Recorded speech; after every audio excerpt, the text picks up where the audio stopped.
Hello everyone and welcome to Chess Under 3 Minutes. In this position, white to play and win. This position is extremely important for one main reason. It repeats itself over and over and over. If you understand this idea very well, you will win hundreds of games with this sort of attack. You see, look at this knight and these bishops. They are all looking at the king. Pause the video and try to find it.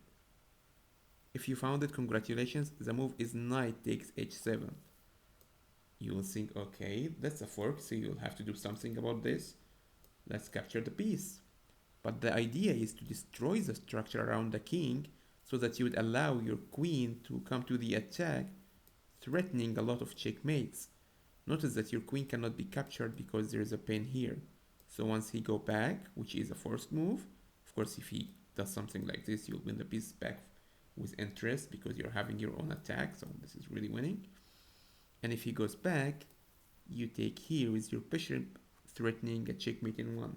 Notice something, you already have 2 pawns for your knight, so you already have some sort of compensation for it. In addition to the attack, usually this is even enough compensation for it. So don't underestimate the idea of sacrificing a knight for 2 pawns and a naked king. This is useful usually. So now there is a checkmate in one. Black must do something.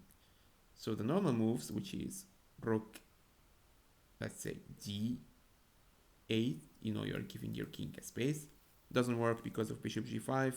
You are threatening now the rook, and you are threatening also a checkmate. You unleash the rook here so the king cannot escape. This is like over.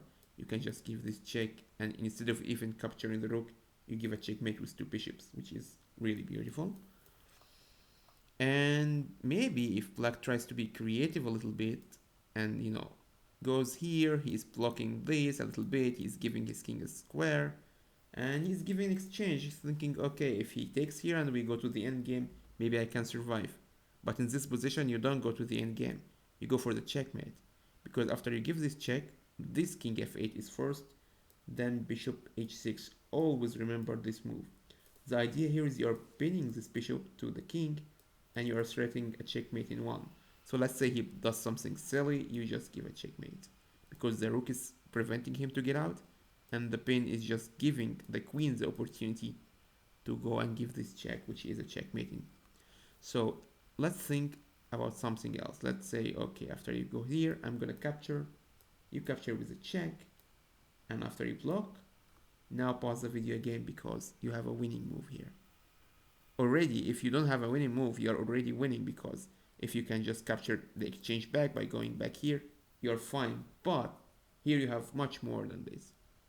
The move is rook e8 check, and now you are distracting the king from protecting the queen. And once the king captures, now he's pinned, so you capture the queen, and next you're gonna capture the rook. That's it for today, and see you in the next video.